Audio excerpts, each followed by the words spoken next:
And you are on the platform with Sean Plunket and, news out Saturday, a members' bill, that's one that goes into the cake tin, the cookie jar, to abolish the Broadcasting Standards Authority has been introduced by Leah McClure. She's ACT's education, actually, spokesperson, though this isn't strictly an education matter. Why has she done this? What on earth is going on with that noble institution, the Broadcasting Standards Authority? Leah McClure joins us by video link now. How are you, Laura? Good morning to you. Good morning, Sean. Nice to see you. All right. What prompted you to put this bill up? Yeah, look, it's the reality is the BSA is an old dog trying to learn new tricks at this point or trying to stay relevant.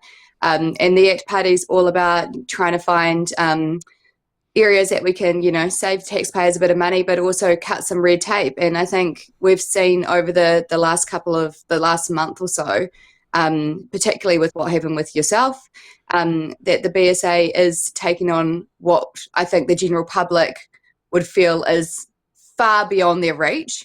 And that's a worry. And to be fair, we just don't need it. There is lots of mechanisms in place to complain if you need to. There's the a lot of interesting things thing, their latest annual report, they only heard 80 complaints last year, and they only upheld, I think, 8 or 9. Sky Television pays $500,000 in levies to the BSA. They had not one complaint against them in the last financial year.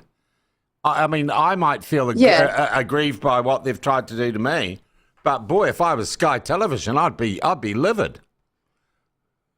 Oh, 100%. Look, I mean, we've considered the levies that a lot of these agencies pay could be, 2 or 3 extra journalists on board, and we know that the media's doing it tough out there, and some of that's of its own making, but at the same time, we don't like to add any extra costs onto any business, right? And any extra red tape, and it's pretty outrageous, the fees and levies for something that's not really adding any actual value. Okay, look, let's be realistic. A members' bill in the cake tin seems to be the new way of drawing attention to an issue. The possibility of this actually becoming law is a lottery, though you've got more chance than actually taking part in lotto these days.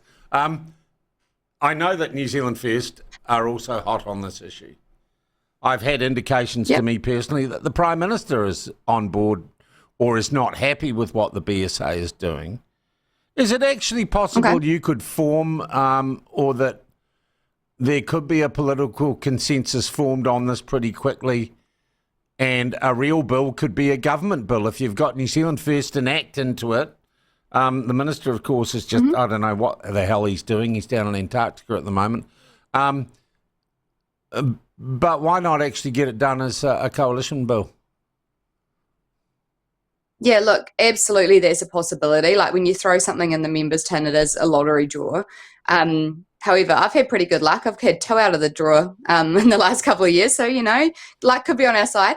But genuinely, I think this is an issue that we could be able to get that political consensus. So I've put this in the tin over the weekend. I'll be heading back to Wellington this week. We're trying to discuss this with our coalition partners, trying to form a bit of support. But historically, not a lot bypasses the biscuit tin, which is a bit sad, to be fair, because this is a mechanism where when we do agree, we could actually push things through.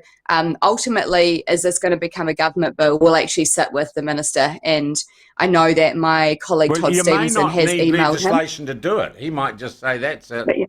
I suppose you've got to repeal the Broadcasting Act 1989 that set up the BSA. Unfortunately. Yeah. Unfortunately, we have to. But it would be a really quick thing to do. We're not talking major legislation, are we? I must admit, I had to decide over the weekend I'm going to go to the Ombudsman. They told me that my Official Information Act requests they wouldn't respond to them because they're a tribunal and they don't have to, even though the information I was seeking had nothing to do with any complaint against me, even though they can't hear a complaint against me, but they appear to be a law unto themselves. What response have you had since Saturday to the announcement? Overwhelmingly positive. I think New Zealanders are sick of feeling like we're part of a nanny state. And, there is a lot of these government organisations. I mean, the fact that there's Broadcasting Standards Authority is just one of them, and a lot of them are outdated and they don't have the same role in society as they once had. And I think people are actually, overwhelmingly sick of this kind of thing, and they're looking for the red tape to be cut where possible. They're looking for New Zealanders to be able to make their own choices and get on with their lives. So I've had an overwhelmingly positive response. I mean, I don't think, to be honest, that I've had one person say to me, "Oh, we really need these guys." It feels like it is an 80-90% issue. It really does, and certainly I have been. I don't mind having a scrap with some bureaucrats. I've been amazed in terms of support for the position we've taken. I've just been overwhelmed by it, actually, to be honest. It's been huge.